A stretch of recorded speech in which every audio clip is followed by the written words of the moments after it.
नमस्ते दीदी। नमस्ते बच्चों। बच्चों, आज मैं तुम सब लोगों की जीभ का टेस्ट लेने वाली हूँ। हाँ? जीभ का टेस्ट? वो कैसे दीदी? अरे बच्चों, मैं तुम्हें कुछ चीजें दूंगी, ठीक? और तुम चख कर बताना कि उनका स्वाद कैसा है। ठीक है दीदी।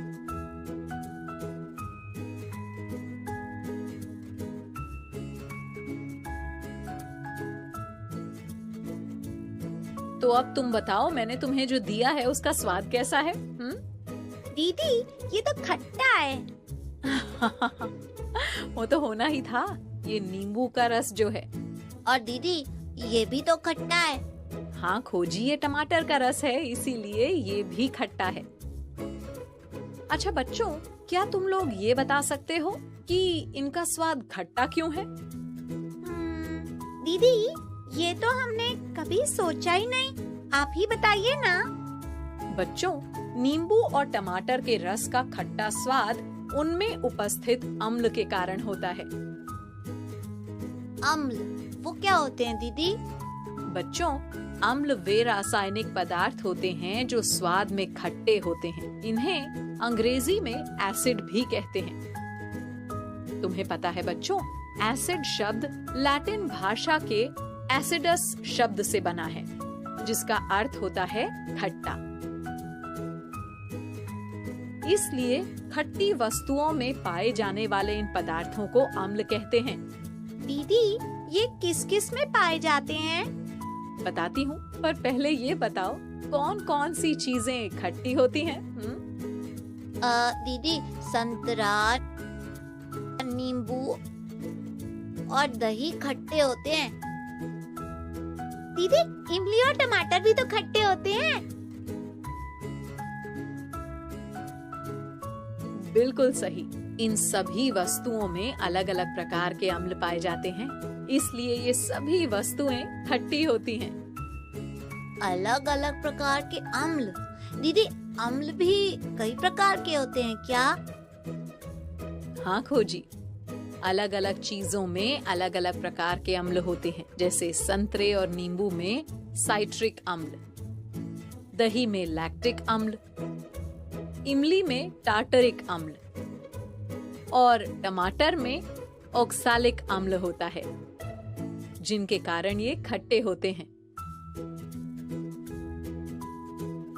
दीदी, क्या अम्ल सिर्फ खाने की चीजों में ही पाए जाते हैं? नहीं सवाली, अम्ल खाने की चीजों के अलावा जीवों में भी पाए जाते हैं और खनिजों से भी प्राप्त किए जाते हैं। खनिज, वो क्या होते हैं दीदी? बहुत अच्छा प्रश्न पूछा है खोजी।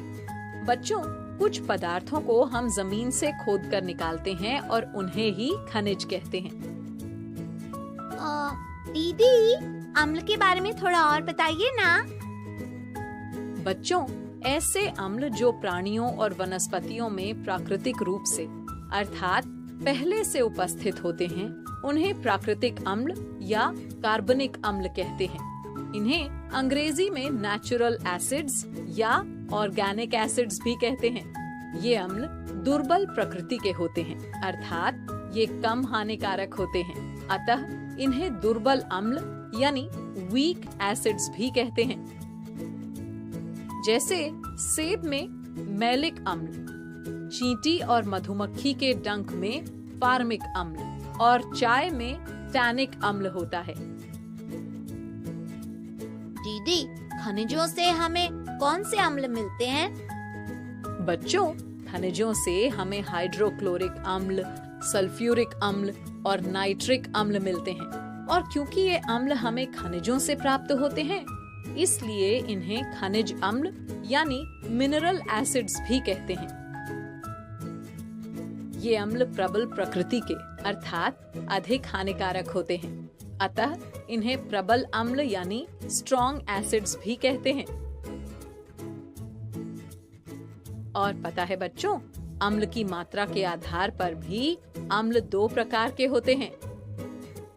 वो कौन कौन से दीदी?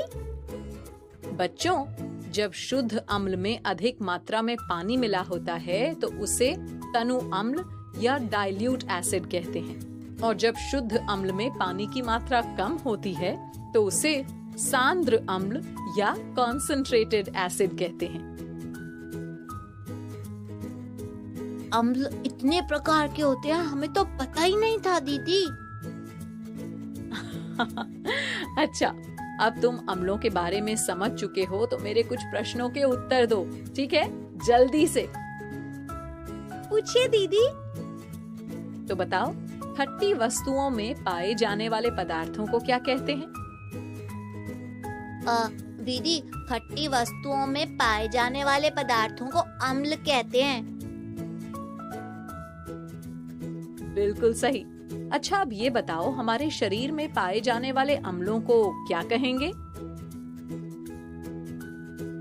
दीदी, प्राकृतिक अम्ल या कार्बनिक अम्ल। अच्छा, तो अब बताओ, खनिज अम्ल क्या होते हैं? दीदी, जो अम्ल हमें खनिजों से प्राप्त होते हैं उन्हें खनिज अम्ल कहते हैं। और ये कौन कौन से होते हैं?